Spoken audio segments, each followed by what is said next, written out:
মোক ইতিমধ্যে এজন কাৰ্যবাহী মানে সদস্য হিচাপে মোক দায়িত্ব অৰ্পণ কৰিলে। আৰু মই ভাবোঁ আমাৰ জনগোষ্ঠীত বহুত আমাৰ যুৱ মানুহ নেতা আছে বা আমাৰ সমাজখন চলাই লৈ যাব পৰা মানুহ আছে। তেওঁলোকক দিলে বেছি ভাল পাম, কাৰণ এজন মানুহ দুই তিনিটা মানে দায়িত্ব হল কৰি ৰখাটো ঠিক নহয় মোৰ মতে।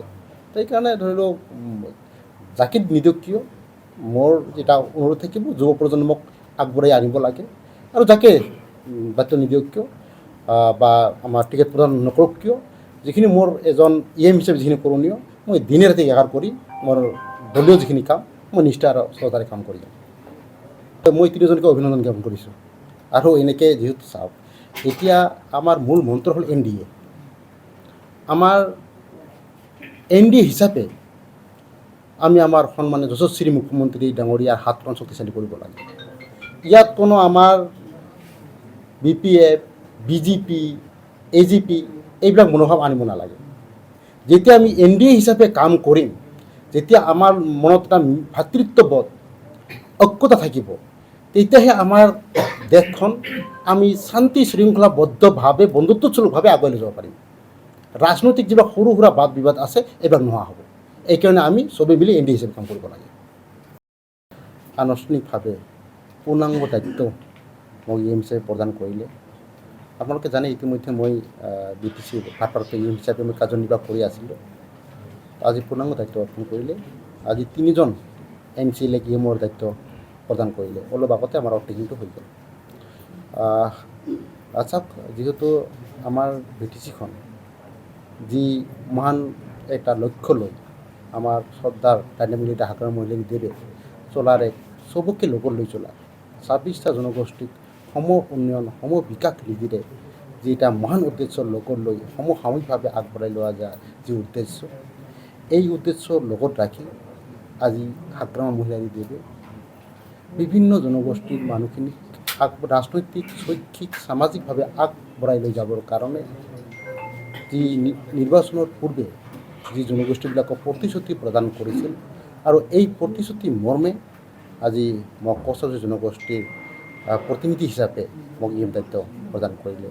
আৰু এই মহান বা গধুৰ দায়িত্ব প্ৰদান কৰাৰ কাৰণে আমাৰ অসমৰ যশস্বী মুখ্যমন্ত্ৰী ডক্টৰ হিমন্ত বিশ্ব শৰ্মা ছাৰ, আমাৰ ডাইনামিক লিডাৰ আমাৰ BTC প্ৰধান হাগ্ৰাম মহিলাৰী ছাৰ, লগতে আমাৰ BJP ৰাজ্যিক সভাপতি দিলীপ শইকীয়াদেৱ, আমাৰ সন্মানীয় মন্ত্ৰী জয়ন্ত মল্ল বৰুৱাদেৱ, আমাৰ BJPৰ কৰ্মকৰ্তা, লগতে আমাৰ BPF দলৰ সন্মানীয় কৰ্মকৰ্তা প্ৰতিজনকে মই আন্তৰিক শ্ৰদ্ধা তথা কৃতজ্ঞতা জ্ঞাপন কৰিছোঁ।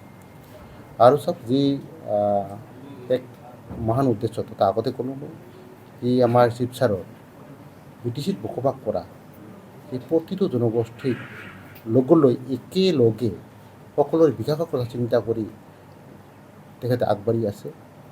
আৰু এই তেখেতৰ জয়যাত্ৰা যি তেখেতৰ উদ্দেশ্য, এই উদ্দেশ্য আগত ৰাখি আগন্তুক দিনত এজন সৈনিক হিচাপে যি মোৰ বিভাগীয় দায়িত্ব তথা সামাজিক দায়িত্ব মই নিষ্ঠা আৰু সততাৰে পালন কৰি যাম। মই ইতিমধ্যেতো 2টা বিভাগ মোৰ লগত আছে, চেল কনজাৰ্ভেশ্যন আৰু চেৰিকালচাৰ। তো আশা কৰোঁ 2টা বিভাগে থাকিব, আৰু যদি কিবা সলনি কৰে মোৰ কোনো আপত্তি নাই। যি বিভাগ দিয়ে মই এই বিভাগৰ কামখিনি মই নিষ্ঠাৰে মই কাম কৰি যাম। আচ্ছা, পৰিকল্পনাটো বহুত আছে, কাৰণ যিহেতু এটা দীৰ্ঘদিনীয়া সময় ৰাইজৰ লগত একেলগে মিলি থকা এটা সামাজিক জীৱন যাপন কৰা মানুহ, তো ৰাইজৰ সমস্যাখিনি নগদৰ্পণ আছে মোৰ। তো এই সমস্যাখিনি ইয়াত বহি ক'লে ঠিক নহ'ব, গতিকে প্ৰেক্টিকেল হ'লে বেছি ভাল বস্তুখিনি। আৰু একচুৱেলি বিভাগৰ ওপৰতো ডিপেণ্ড কৰিব কোনটো বিভাগ মোক যদি পাব্লিক ৰিলেটেড বিভাগবিলাক দিয়ে, তেনেহ'লে মই পাব্লিক ৰিলেশ্যনটো ভালকৈ মেইনটেইন কৰিব পাৰিম। আৰু যিহেতু এটা মোৰ অভিজ্ঞতা এটা সৰু হ'লেও আছে, আৰু এই অভিজ্ঞতাৰ আওতাত মই নিজকে দীৰ্ঘ বিশ্বাসী, মোক যিকোনো দায়িত্ব নিদিয়ক কিয় ৰাইজৰ কাৰণে মই কাম কৰি যাম।